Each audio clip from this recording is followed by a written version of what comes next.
La malhonnêteté de France 5.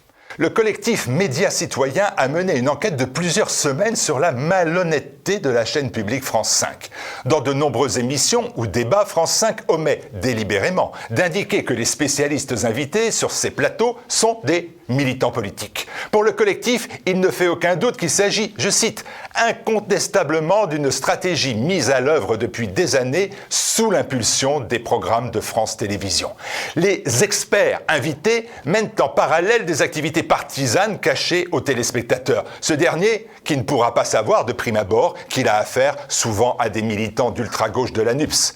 Ainsi, France 5 permet à l'extrême gauche de venir faire sa propagande sans que cela soit comptabilisé.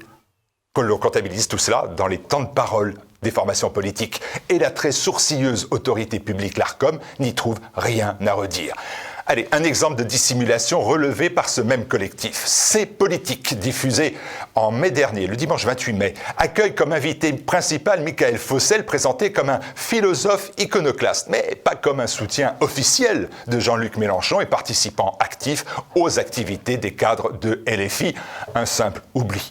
Ce procédé systématique bafoue les missions fondamentales du service public, pris en otage par des idéologues. Je le répète à nouveau, haut et fort, la seule voie rapide pour contrecarrer l'influence de ces médias de propagande éhontés, c'est de donner les moyens à la presse alternative d'exister, de se développer, de toucher toujours plus de Français. Le meilleur moyen de réduire les méfaits des médias de service public, c'est de financer TVL. En tout cas, à court terme, je ne vois pas d'autre solution.